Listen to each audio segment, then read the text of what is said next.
Thankfully, I was able to find a motel that was open 24 hours. It was a bit rundown and I feared how clean the rooms were, but it was better than the street for the night. I walked into the small empty office to check in.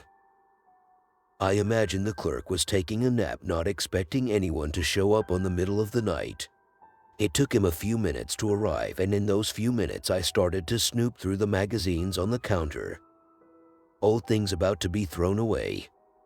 I wasn't tired yet and disliked most TV shows, so I often read in my spare time. I had finished my small stash of paperback books, so was in need of some reading material that night.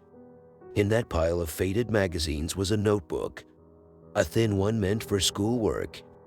Interested, I started to flip through it just as the clerk came by to greet me. After getting my room arranged, I asked about the journal. A guest had left it behind a few days before my arrival. The clerk didn't know who was in the room, only that they left the journal behind, room door wide open and the bed pushed against the far wall. They had kept the journal, thinking maybe the person was just going out and was coming back to it. No one showed up, so the clerk was going to have it tossed out. I saved him a trip to the recycling bin out back and took the pile of magazines with the journal on top. After I was settled in my room, I started to look through the small journal again. It was a plain one you could purchase anywhere for $1 or less. The front few pages had been torn out. The rest of the pages was filled with neat handwriting detailing a story that most would find to be fiction. But I had seen stranger things in this world and was not as fast to dismiss such stories. I have since given the journal to an acquaintance of mine that collects such things. I only remembered that journal now because I had heard about a person that appeared in the journal. Since I have the time, it's best I write down this first. Mind you, it has been a full year since reading this tale, so I may not get all the wording the way it had been written. But the events are all the same. This happened when I was still in school. It's an event my town hasn't forgotten about. No one but myself knows the truth of what happened. Well, I'm the only human who knows the truth. I was in my last year of school, ready to be free and enter adulthood. I counted down the days I could escape this town and go off to college and what I thought at the time, my real life to start. I wasn't the only one.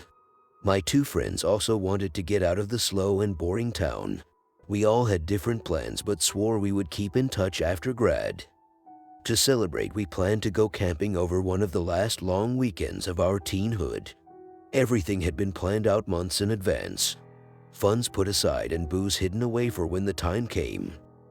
The first bump in the road was when Josh started to date Rebecca. She was loud and the type that could not let any conversations die down or have any pauses.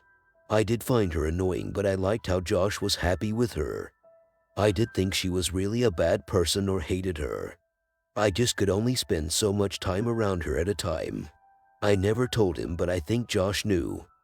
Somehow, she found out about our trip and invited herself along. It was a setback, but I wasn't going to let her ruin our plans. I would just have to find a way to like her. Then, our lovable Tristan sprained his arm.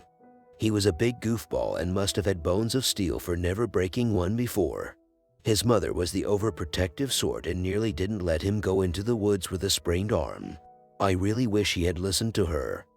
We were young and thought we were immortal. Finally, the day arrived and I was going over my bags ready to get going when the phone rang.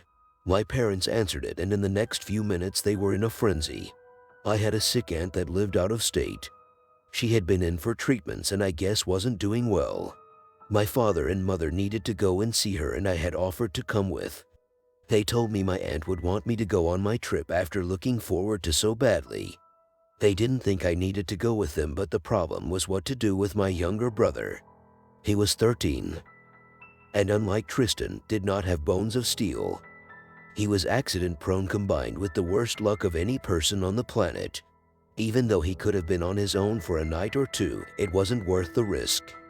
If he did hurt himself, someone needed to be there to get him to the hospital. It was such short notice that none of the people who normally could watch him was available. The only thing was to bring him with me. Bringing your little brother really was lame, but there was nothing I could do about it. It just meant I couldn't get wasted as planned. This was back in the days of those clunky flip phones. My dad gave me his so in case my brother broke an ankle or got mauled by a bear I could try and call for help. I shoved it into my jacket pocket. Because my parents took the car, we had to walk. It wasn't that far, an hour at most, but it was an hour if you were in high school. My brother slowed us down and only arrived at the meeting spot when the sun had started to set. Tristan met me outside the woods and at the start of the trail. He gave me grief for bringing Jesse along, but I think he preferred my brother over Rebecca. Because I was late, they had already set up their tents. Me and Jesse scrambled in the dim light to set ours up. When I arrived, I found it pretty peaceful. Rebecca sat on a log by a fire Josh started. She looked a bit pale and I never knew her to stop talking, so I was worried. "Hey, look at these weird flyers we found," Josh said before I could ask about Rebecca. He handed me a few sheets of paper. I had noticed a piece of paper or two stuck to the trees while me and Tristan walked through the woods, but I didn't stop to read them.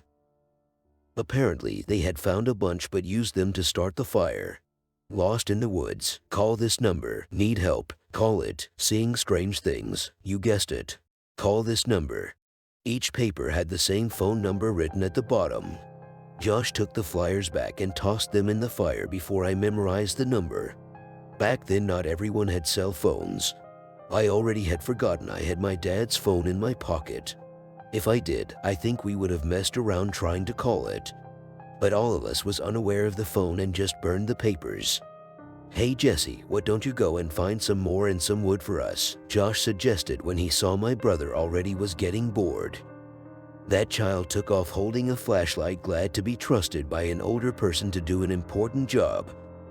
I got stressed over not being able to see Jesse or him going off into the woods, but he was smart enough to stay inside of us. "Are you feeling all right, Rebecca?" I asked finally, as Jesse was going back and forth between the edge of the woods and dumping twigs. The three of us talked about school, but Rebecca stayed staring at the fire. She nodded at times but didn't contribute to the conversation. It was so out of character for her. "All right," she said, not looking at me. "She doesn't have a fever. Just tired, I guess," Josh told us and wrapped an arm around her. "Just tired," she said with a nod but still looked out of it. "Maybe we should take her back," I suggested and started to stand up. It was already dark, but I could find my way out of the woods if I followed the path with a flashlight. I didn't want them to think I wanted her gone, but I was worried for her. No, her head shot up and she gave me such a dark glare it made me freeze. Something was not right with her.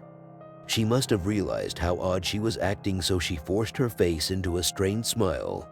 "Just tired," she said again, sounding a bit more natural and like herself. Tristan didn't like the tension, and to break the mood he brought out the marshmallows. Jesse magically appeared when the treats came out. Soon Rebecca's odd mood was forgotten. The next few hours were a good time. We made s'mores, roasted marshmallows, and dared each other to eat them when they were still on fire.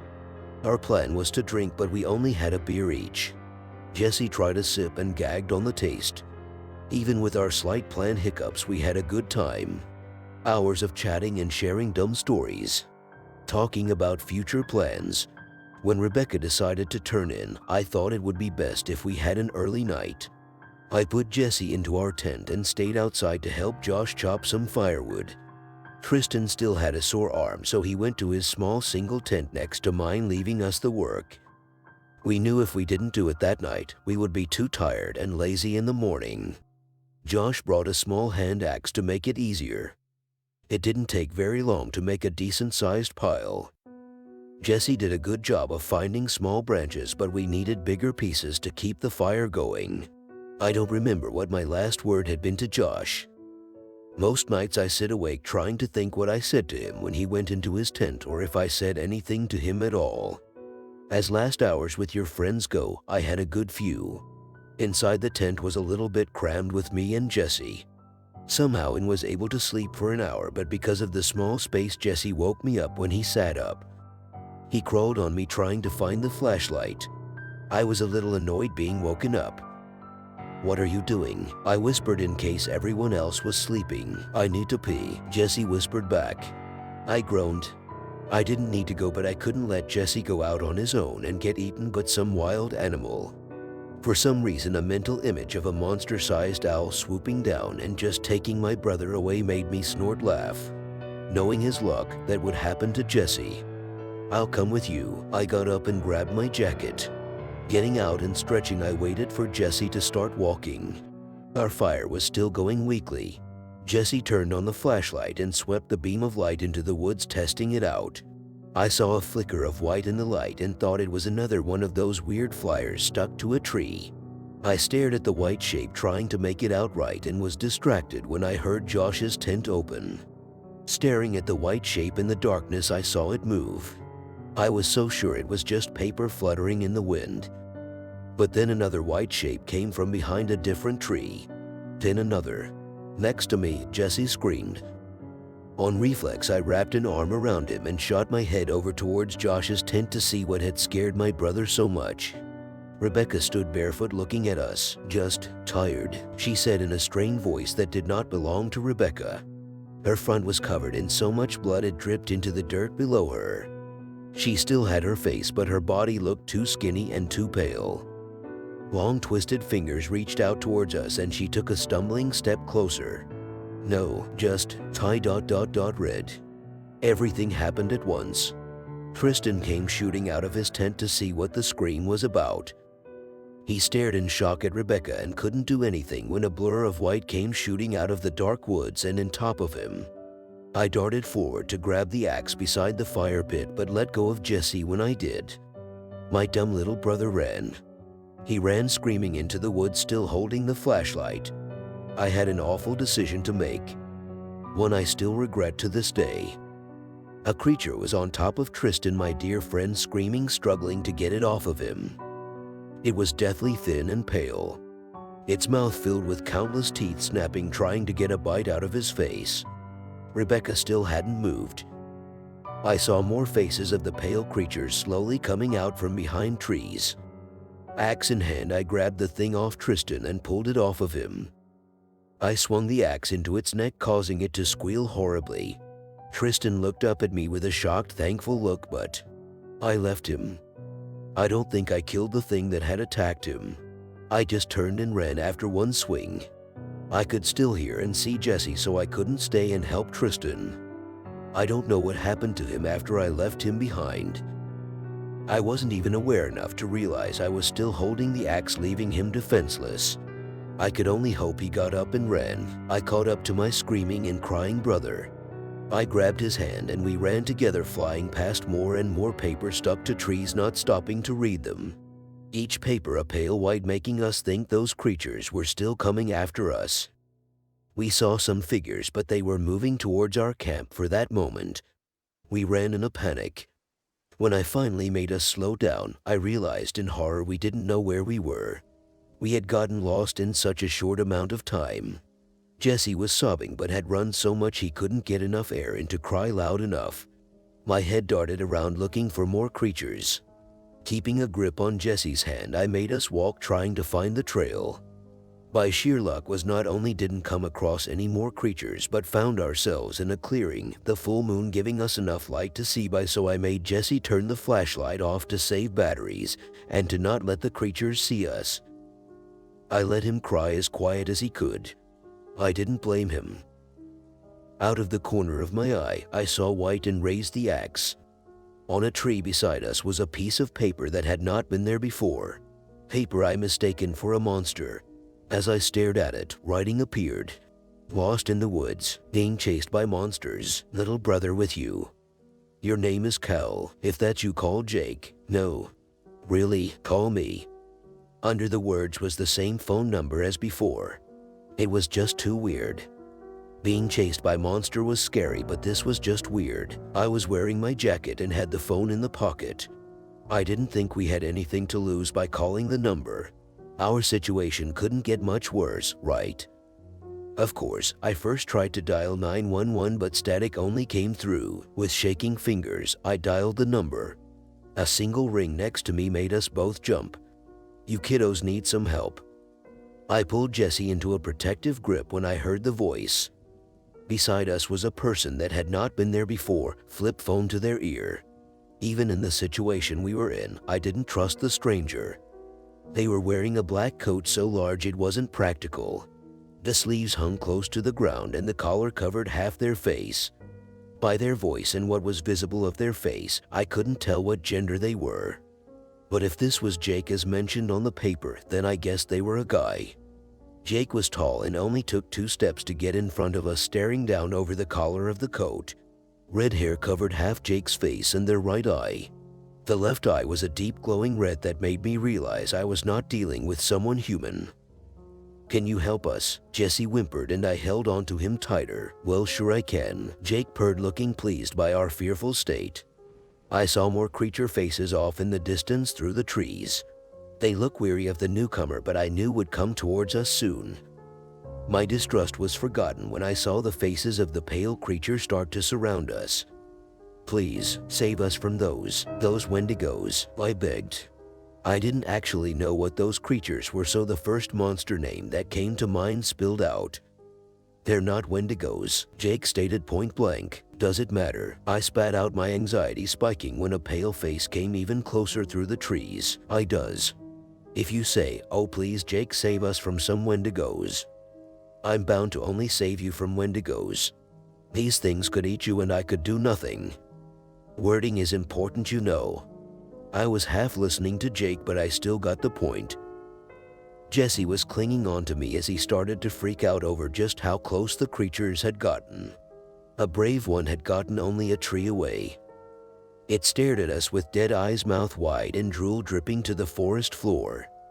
"Please save us from these things trying to eat us," I said quickly, my voice pitching in panic. "What would you two give me in exchange for saving you?" Jake asked, a red eye gleefully looking down at us. "Anything," I shrieked as a creature finally jumped towards us, its twisted long fingers reaching out ready to tear us apart.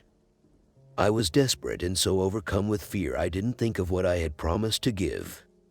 I only wanted us to get out of those woods. I was convinced the pale creature was going to reach us.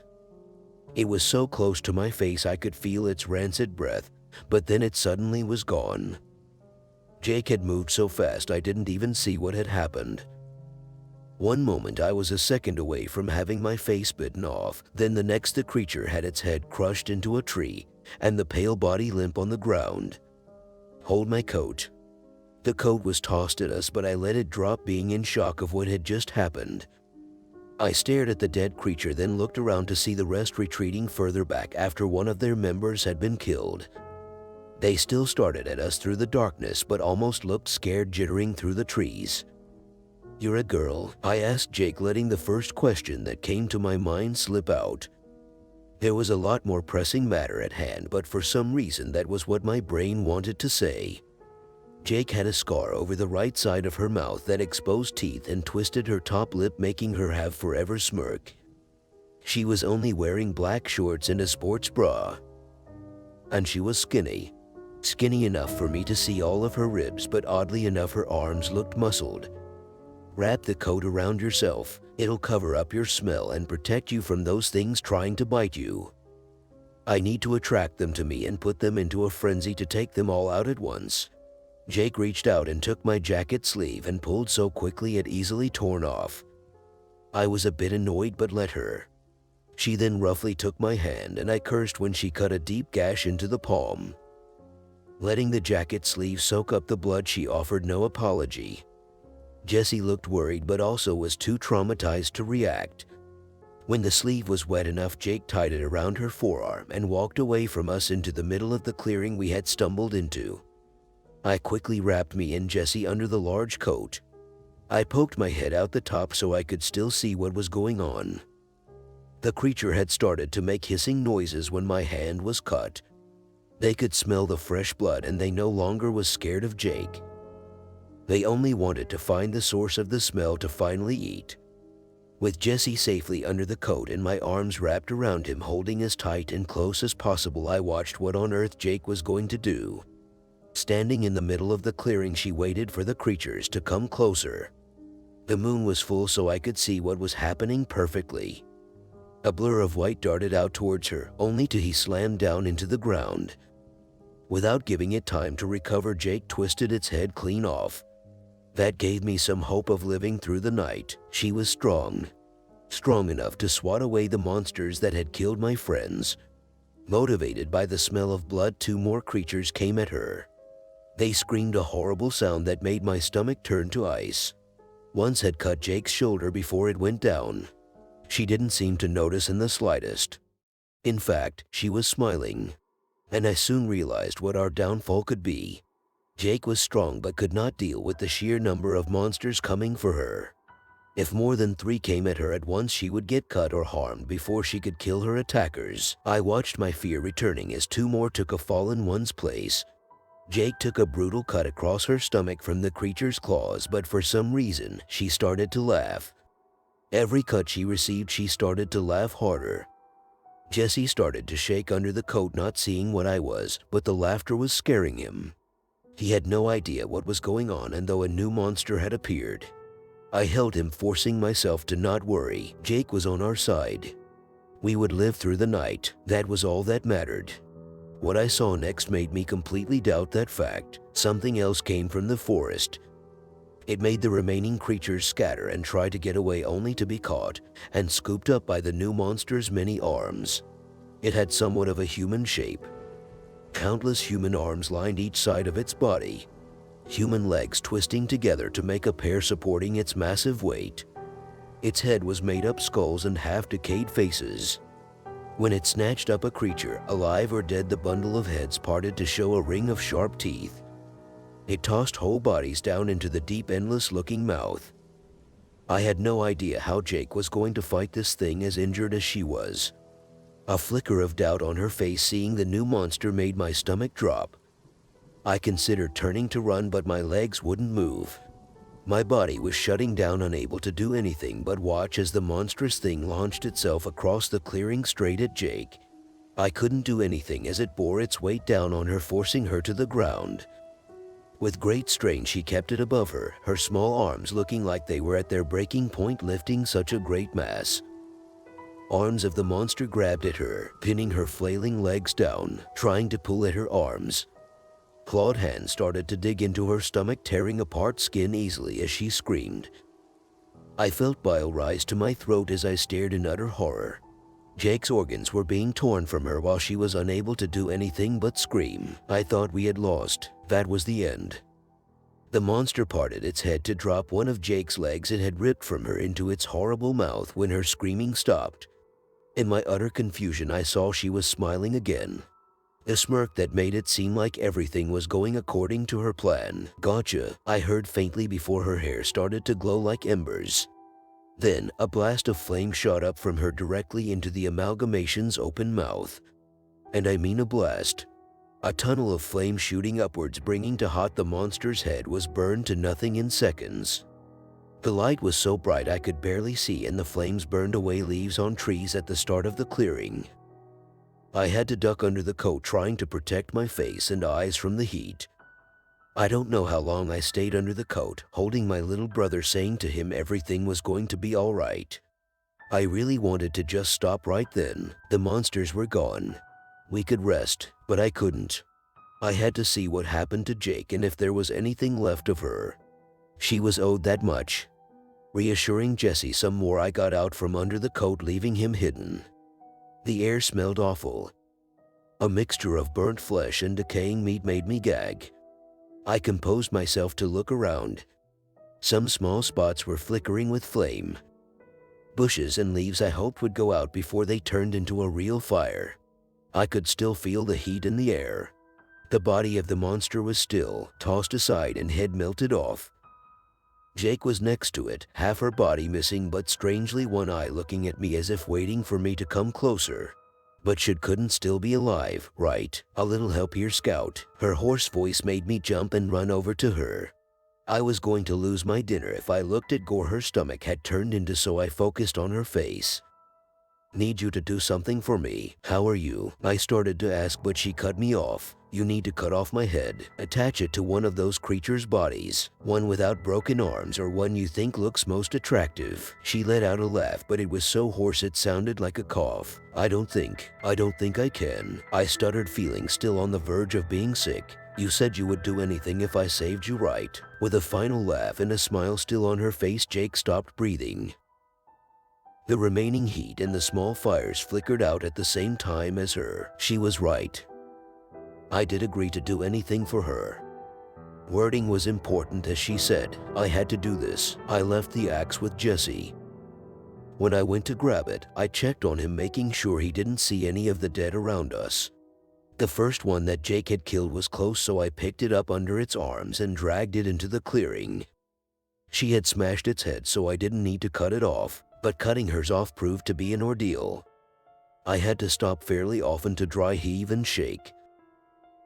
I'll never forget the feeling in my hands of the axe cutting into bone. When she died, her smile was still on her face. I didn't know if it was because of her scar or because her muscles hadn't loosened yet, but she was still smiling. It was a very surreal experience holding a smiling head in my hands. I put it on the creature's neck as fast as I could while rubbing my palms on my jeans, trying to remove the feeling. I wondered if I had to attach the head somehow, with thread or tape. But that question was answered seconds after Jake's head as connected to the dead body. The parts of her old body fell into piles of ash. The body her head was loosely attached to burst into flames and blackened. The creature's body peeled away and Jake's appeared underneath. Her wounds were healed and she was very much alive as she sat up, rubbing her neck. To my horror, she sat without anything covering her. Even the clothing she had been wearing faded when her old body had. Even after I saw what Jake looked like under her coat, I doubted her gender. She was built like a male, meaning she had a completely flat chest, but seeing her exposed made me fully realize she was in fact a girl. I bolted, grabbing her coat and tossing it on top of her in record speed. I did not want my brother to see a weird naked woman on top of everything else he saw that night. She didn't look embarrassed. Instead, she cackled at my flushed face. "Can we leave now, please?" I asked, trying to cut through her laughter. "All right, fine. Don't be grumpy. I doubt anything is going to attack you two after all of this, but I'll still walk you out of the woods. If you're still frightened, you can hold my hand, little ones." "No thanks." We both shot at the same time. Oddly, Jake's smile fell a little and she looked a little offended by our rejection. "His legs are too short. Carry him," Jake ordered me, talking about my brother. Jesse had been so shaken up I doubted he could walk, and it would take us forever to get out of the woods. I helped Jesse on my back, my cut hand still stinging. I kept the axe in my other hand for the walk back, just in case. Reaching out, Jake placed a hand on Jesse's head. He slumped forward, becoming dead weight on my back. I was about to lay into her when she waved me off. "I just put the little one to sleep. He has seen enough this night. I can carry him if you wish. In fact, if you are not so attached, I can take him off your hands entirely." I am aware of how bratty little brothers can be. I was exhausted from everything that happened. Even so, I refused to be teased by this woman. At least I hoped at the time she was teasing me. "Don't touch him," I snapped, and nearly took a step back when her smile fell. Jake was by far more terrifying than anything in the forest at that moment. "Oh? And how are you going to stop me? You both promised me anything if I saved you. I can collect that at any time. I could take him right now, or parts of him. He has such lovely blue eyes, and I am looking for a new one to replace my own." Reaching out while she spoke, I was sure she would do something horrible if I didn't stop her. I couldn't think, so I acted on instinct. When her hand came closer, I turned my head to bit down on it as hard as I could. I felt hot blood come into my mouth. So hot I thought my tongue would burn off, but I didn't let go. It tasted awful and hurt, but I held fast. Another laughed from her and she easily pulled her hand away, the bite mark healing before my eyes. "We don't owe you anything," I spat, trying to get the taste from my mouth. "I saved you. You are dead. You already got something from us." That horrible sneer came back, an expression that made my heart nearly stop. "You think I could die from something like that? I would be just fine. I switched bodies for your sake. I would have healed, but a new body got you out of the sea's woods faster. Besides, do you think I could ask just one thing of you? You agreed to anything. Wording is important. I can ask anything of you until you both die." Even if you somehow do save my life, that does not mean we are equal. That is the deal we made. Anything for your life." She looked so proud of herself, cackling away as I finally let my mistake fully sink in. "That's not fair," I said, hating how my voice trembled. "Fair, fair." Her voice had gotten louder and excited. "Fair is a human concept. What do you think you made a deal with? Not human, and fair is not what I do. I had to do something. I had to think my way out of this. I did not let my friends die only to have Jesse under Jake's thumb for the rest of his life. I at least needed to save him. That's what older siblings are for. I'll take Jesse's debt to you. I'll do anything for you. Anything." "You don't get him," I said so suddenly it shocked myself. "Oh, now how is that fair for me? You were just talking about that word. Why would I take an offer I lose on? Because fair is a human concept. You're not human. You shouldn't care about how fair the offer is." I could feel myself sweat as I waited for her reaction. She started to smile again, but this time it was a softer expression. She was laughing, but one that a proud parent would make. "Fine, I'll take that unfair deal. You belong to me, but your little brother shall be spared. Let's get the hell out of these woods. Your human smell is making me hungry." I relaxed for the first time and watched as Jake started to walk away, leaving me behind. Adjusting Jesse on my back, I followed after her to finally leave everything that happened behind. The walk out of the woods was uneventful. Jake got us back to the trail and walked in front, but I knew no other monsters would come for us. I was tired from carrying my sleeping brother but refused to stop or rest. When we got out, I stood in the parking lot staring at Josh's car, trying to think of what to do next. Jake didn't leave and watched my silent breakdown. "Give me the axe," she said, holding her hand out for it. I didn't even know I was still holding it. I gave it to her, glad to be free of it. "Now let me borrow your brother for a few seconds." That made me back away from her defensively. She let out a sigh. 3 people died. You humans are going to make a big deal out of it. I have a human that is a loose end for myself. I can make him confess to chopping up your friends with this axe. The police are happy to have a closed case and I get rid of that human. I don't do things for free and you cannot offer me anything more. This way I can do a cleanup and have it benefit myself," she explained.